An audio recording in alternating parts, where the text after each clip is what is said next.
iniciativa na que nos colaboramos, pero unha iniciativa de Amoras con causa neste caso, desta persoa que temos aquí ao noso lado, que é unha emprendedora nata, e ainda por encima que nos vai enseñar ou nos vai a promover un pouco a boa alimentación a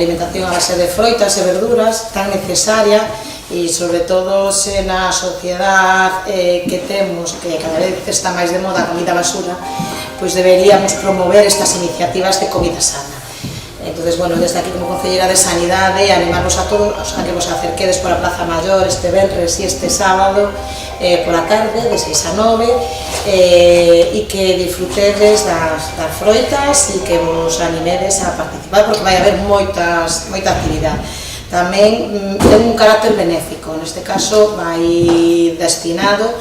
este evento a unha asociación sen ánimo de lucro que é ITIX,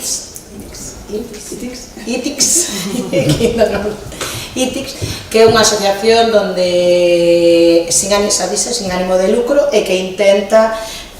incluir a todas as persoas en todos os actos da nosa sociedade cotidiana. Este fin de semana decidimos facer un evento aquí en Carballiño para lanzar a nosa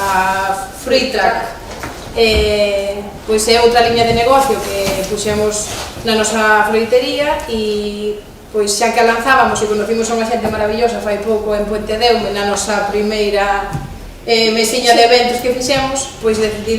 pareceunos unha boa idea que de paso que nos lanzábamos a Fruit Track, que a queríamos facer totalmente gratuita, que a xente tuvese un detalle e eses cartos vayan para eles. Entón, nos imos a poñer a froita, a xente que veña vai a degustar eses vasiños de froita que nos vamos a dar e vai a ser solidario, vamos a poñer un donativo para que vaya para os chicos. E despois,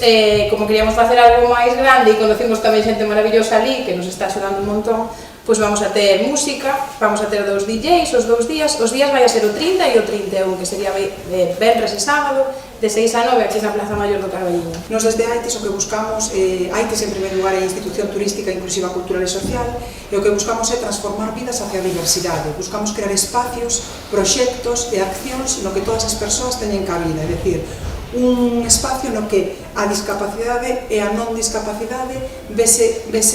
mesturada para enriquecer todos os proxectos e todas as accións, porque nós ao longo de todo o ano facemos distintas expresións, experiencias ao longo de Galicia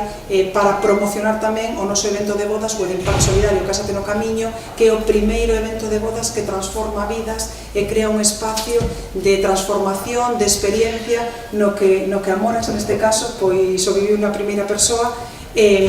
o que buscamos é conectar paredes e profesionais a través do contacto e das vivencias.